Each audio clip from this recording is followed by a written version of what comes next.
재미있게 듣다 보면 어느새 튼튼해지는 사회 실력. 안녕하세요. 영양만점 사회 유소진입니다. 자, 오늘도 여러분들과 함께 재미난 우리나라의 역사 속으로 들어가 볼까 합니다. 전에 배웠던 내용들이 고조선이 만들어지고 삼국이 성립이 되고 신라가 통일을 하고 그 이후에 우리가 다양한 문화유산들을 살펴봤었죠. 이제 또 다른 나라가 만들어집니다. 고려라는 나라를 배울 거예요. 이번 시간은요, 고려의 후삼국 통일과 거란의 침입을 배워봅니다. 오늘도 여러분들이 잘 챙겨가야 할 영양소가 있습니다. 후삼국, 고려, 왕건, 호족, 서희, 강동육주, 강감찬, 귀주대첩. 이 영양소들 머릿속에 잘 담아두셨죠? 지금 바로 그 내용들 알아보도록 할게요.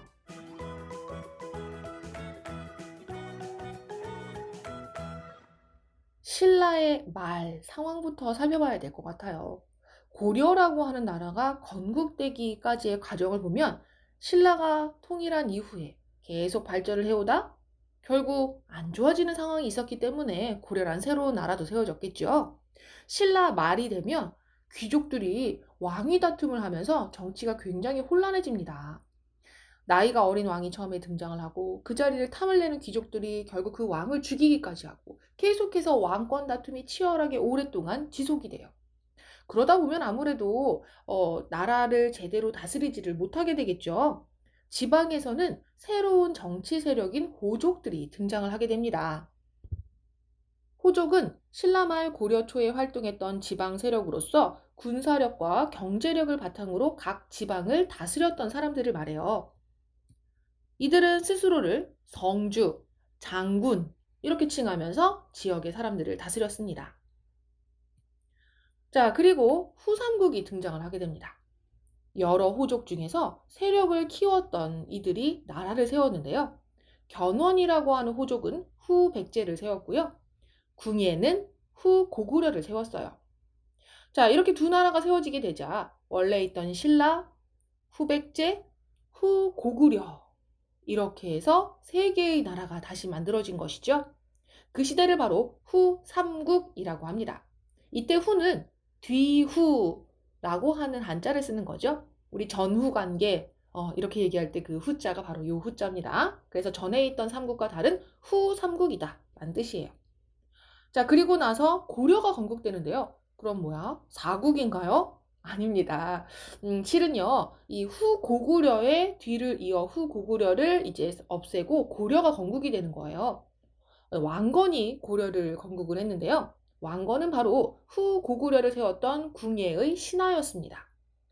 궁예의 신하가 되어서 후고구려의 건국을 도왔던 왕건은 실은 송악, 오늘날의 개성이라고 불리우는 지역의 호족이었어요. 후백제와의 전투에서 공을 세워서 높은 지위에 올랐고요. 궁예는 그때부터 조금씩 이상해집니다. 신하를 막 의심하고 죽이기까지 하면서 일부 호족들을 억압했어요. 그러자 바로 이 후고구려의 다른 이들이 궁예를 몰아내고 왕건을 왕으로 추대해서 고려를 세우게 됩니다. 자, 이렇게 해서 왕건에 의해서 고려가 건국이 되면서 다시 신라, 후백제, 고려가 있는 사회가 되었네요. 자, 고려가 그러면 후삼국을 통일하는 과정을 살펴볼게요. 고려는 후백제와의 전투에서 패배해서 위기를 겪기도 했습니다. 하지만 몇 년 뒤에 전투에서는 크게 승리를 할 수 있었어요. 후백제는 견훤의 자식들 사이에서 왕위 다툼이 일어나 힘이 약해진 상황이었고요. 신라는 그 시기 스스로 고려에 항복을 합니다. 자, 고려는 이후 후백제를 물리쳐서 후삼국을 통일했어요. 자, 다시 한번 정리를 해보자면 고려는 처음에는 후백제에게 좀 뒤처지기도 했지만 나중에 힘을 키우게 되었고요. 이때쯤 신라가 고려에 스스로 항복을 했고 후백제는 전쟁을 통해서 고려가 통일을 시켜버리는 거죠. 자, 고려가 건국된 후에 왕건은 어떤 정책을 펼쳤는지 좀 알아두셔야 합니다. 왕건은요, 계속해서 불교를 잘 믿을 수 있도록 장려했습니다. 또 백성의 생활도 안정시키기 위해서 기존에 내던 세금보다 세금을 훨씬 더 많이 줄여주었어요. 가난한 사람들이 굶주리지 않도록 또 힘썼습니다. 정치를 안정시키고 호족을 적절히 견제하되 존중하면서 나라를 다스렸어요. 어떻게 그들과 좀 이렇게 융합이 되기 위해 노력을 했냐면 호족의 딸들과 결혼을 해서 자신의 편으로 만드는 결혼 정책을 실시했습니다. 그 때문에 왕건의 부인은 무려 29명이나 되었다고 해요. 그의 자식들도 엄청나게 많았겠죠. 자, 그리고 고려 이 왕건은 거란이 발해를 멸망시키자 발해 유민을 받아들이면서 거란을 멀리하라고 이야기를 했습니다. 또 북쪽으로 점차 영토를 넓혀 나가기도 했어요. 자, 왕건은 처음에 나라 이름을 고려라고 세웠던 까닭이 무엇일까요? 그리고 북쪽으로 점차 영토를 넓혀 나간 이유는 무엇일까요? 바로 고구려의 옛 땅에 나라를 세웠기 때문에 고구려의 정신을 계승하겠다라는 생각을 가졌습니다. 그래서 고려는 고구려를 계승한 나라라는 점을 다시 한번 기억을 해두도록 합시다. 비법 정리해 볼게요. 후 삼국이 등장을 했습니다. 망해가는 신라, 그 사이에 호족들이 성장을 했고요. 견훤이 후백제를, 궁예가 후고구려를 세우면서 신라와 후백제 후고구려가 있었던 시기를 후삼국이라고 했습니다. 후고구려의 궁예가 정치를 제대로 하지 못하게 되죠. 궁예를 몰아내고 왕건이 고려를 세우게 됩니다. 고려는 이후 후삼국을 통일을 합니다. 먼저 신라가 항복을 해서 들어오게 되고요. 후백제는 전쟁을 통해 멸망시킵니다. 그렇게 해서 고려는 후삼국 통일을 완성할 수 있었어요. 그리고 나서 고려의 왕건은 나라를 바로 세우고 백성들의 생활을 안정시키기 위한 정책들을 펼쳐나갔습니다.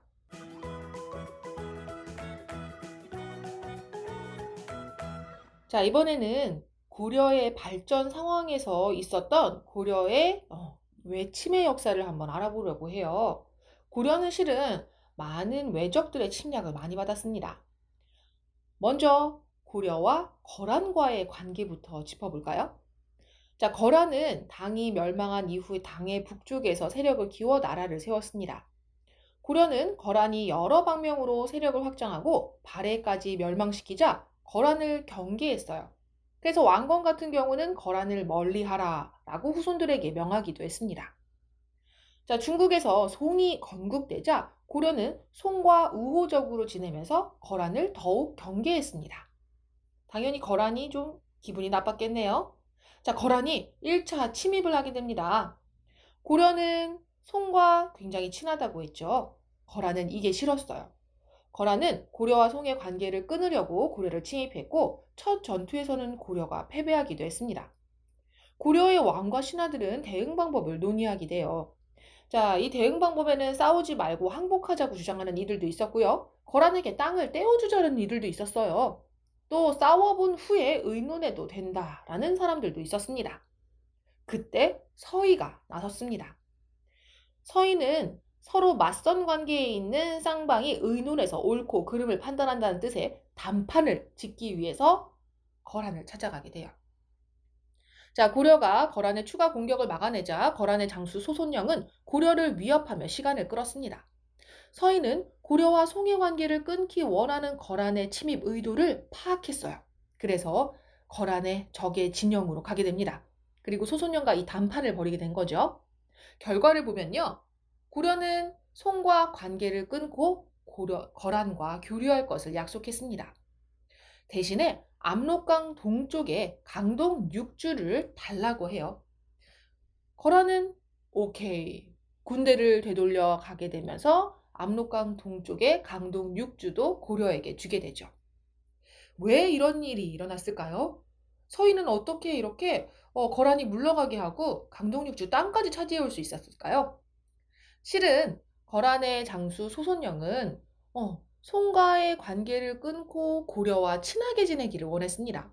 실은 송과 거란과의 관계가 중국에서 굉장히 대립되는 관계였기 때문에 송과 고려가 친하게 되면 아무래도 고려도 너무 위협적인 존재가 되는 것이죠. 그리고 또 하나 거란은 고려라는 나라가 신라의 뒤를 이어 등장했기 때문에 신라를 계승한 나라라고 생각했어요. 그런데 위로 진격해 올라오면서 자꾸 땅을 넓혀가는 것을 경계했었죠. 그때 서희가 가서 제대로 얘기를 해줍니다. 우리나라 이름은 고려. 고구려를 계승한 나라이기 때문에 고려 아니겠소. 그러니 당신들이 지금 있는 곳은 바로 우리 땅이요. 당신들이 만약 강의 동쪽 쪽에 있는 그 여진이라고 하는 민족을 몰아내고 그 땅, 압록강 동쪽의 땅을 우리에게 준다면 당연히 우리가 손과 관계를 끊고 거란과 교류하지 않겠소? 라고 이야기를 합니다. 그런 이야기의 결과 이렇게 평화적으로 거란의 1차 침입을 그렇죠. 잘 처리할 수 있었습니다. 자, 하지만 거란은 두 번째 침입을 하게 됩니다. 실은 고려가 송과의 관계를 끊고 거란과 잘 지내겠다는 약속을 잘 지키지 않고 있었거든요. 고려는 거란의 침입을 받아서 한때 개경을 빼앗기는 등 어려움을 겪었으나 돌아가는 거란을 끈질기게 공격해서 많은 피해를 주었습니다. 이후 거란은 3차 침입을 하게 됩니다. 2차 침입 이후에 거란은 고려의 군사, 교통면에서 중요한 곳이던 강동 육주를 돌려달라고 요구했어요. 왜냐하면 그렇죠. 고려가 거란과 계속해서 잘 지내기보다는 송과 더 잘 지내는 것을 또 화가 나게 생각했던 것이죠. 그래서 강동육주도 되돌려 주시오라고 이야기를 했습니다. 하지만 원래 강동육주가 있던 곳은 고구려의 땅이 있었던 곳이고 고구려를 계승했던 고려가 그 땅을 되돌려 줄 필요가 없겠죠. 자, 거란은요, 2차 침입 이후에 고려의 왕이 거란 황제를 만나러 오겠다는 약속을 지키지 않고 강동 육주도 돌려주려 하지 않자 고려를 다시 침입해오게 됩니다. 하지만 이때는 이미 우리가 거란의 침입을 예상하고 있었어요. 그래서 강감찬은 왕과 함께 논의를 해서 물자를 준비시키고 군사를 훈련시키면서 대비를 하고 있었습니다. 당연히 전투에서도 승리할 수 있었어요. 거란은 패배하면서도 계속 개성, 오늘날의 개성은 곧 그 당시 개경이라고 불렸습니다. 이곳을 향해 나아갑니다. 고려는 개경 부근의 군인과 사람들을 성 안으로 들어오게 해서 성 밖에는 식량이나 물자를 하나도 남기지 않았어요. 거란은 계속해서 지칠 대로 지치고 먹을 것도 부족하다 보니까 결국 승리할 수 없음을 깨닫고 돌아가게 됩니다. 자, 그런 가운데 귀주대첩이 일어나게 돼요. 강감찬을 비롯한 고려군은 돌아가는 거란군을 귀주에서 크게 물리쳤습니다. 귀주대첩 이후 거란은 다시는 고려를 침입하지 않았고 고려와 거란은 평화로운 관계로 변할 수 있었어요. 자, 고려사라는 역사서에 바로 이 귀주대첩에 대한 내용이 담겨 있습니다. 한번 같이 읽어볼게요. 거란군이 귀주를 통과하자 강감찬 등이 동쪽 교회에서 맞아 싸우니 양쪽 군사들이 서로 대치하여 승패를 결정짓지 못했다. 김종현이 군사를 인솔해 그곳에 이르니 갑자기 비바람이 남쪽에서 불어와 깃발이 북쪽을 가리켰다. 아군이 바로 고려군이죠. 그 기세를 타고 용기백배해 격렬히 공격하니 거란 군사들이 북으로 도망치기 시작했다. 살아서 돌아간 사람이 겨우 수천 명이었으니 거란이 이토록 심하게 패배한 적은 없었다. 자, 이 귀주대첩을 이끌었던 강감찬은요, 그 당시 3차 침입 때 70세의 나이였다고 합니다. 정말 훌륭하죠. 그 많은 나이에도 불구하고 이토록 훌륭한 전투를 승리로 이끌었습니다. 자, 여기까지 배운 내용 한번 정리를 해보도록 할까요? 거란의 침입에 대해서 배워봤습니다. 거란은 고려를 3차례에 걸쳐서 침입을 했었죠. 거란의 1차 침입 당시 거란이 고려와 송의 관계를 끊으려고 고려를 침입했습니다. 서희가 당시 담판을 통해서 거란을 물러나도록 했었죠. 소소년과 담판을 벌여서 거란을 물러나게 하고 강동 육주라고 하는 땅도 찾아오게 됩니다. 이후 거란은 2차 침입을 하게 됩니다. 2차 침입에서 우리는 끝까지 거란에게 맞서 싸우게 되고요. 거란은 3차 침입을 또 하게 되죠. 당시에는 강감찬을 비롯한 고려군이 미리 준비를 하고 있었기 때문에 거란군을 제대로 크게 패배시키게 됩니다. 특히 귀주에서 크게 물리쳤던 귀주대첩 잘 기억해 두도록 하세요. 자, 이렇게 해서 오늘은 고려가 후삼국을 통일하는 내용과 함께 고려가 거란의 침입을 어떻게 극복했는지 그 3차례에 걸친 내용들을 살펴봤습니다. 자, 이 내용들도 여러분들 잘 기억하시면서 지난 시간에 우리 후식 퀴즈를 맞춰보도록 할게요. 지난 시간에 삼국과 가야의 문화유산을 배웠는데요. 그중 신라는 과학기술 수준을 보여줄 수 있는 문화유산을 남겼었죠. 하늘에 있는 별과 하늘의 천체의 움직임을 관측하는 이 문화유산의 이름은요, 첨성대였습니다. 자, 이번 시간 후식 퀴즈도 만나보도록 할까요? 거란의 1차 침입을 맞았던 고려. 당시 이 사람이 소손영이라는 거란의 장수를 만나 담판을 벌여서 강동육주라는 땅을 되찾고 거란을 물러나도록 했었죠. 그분은 누구신지 이름을 맞춰보도록 합시다. 이번 시간은 여기까지. 쌤은 여기서 인사드릴게요. 다음 시간에 다시 만나요.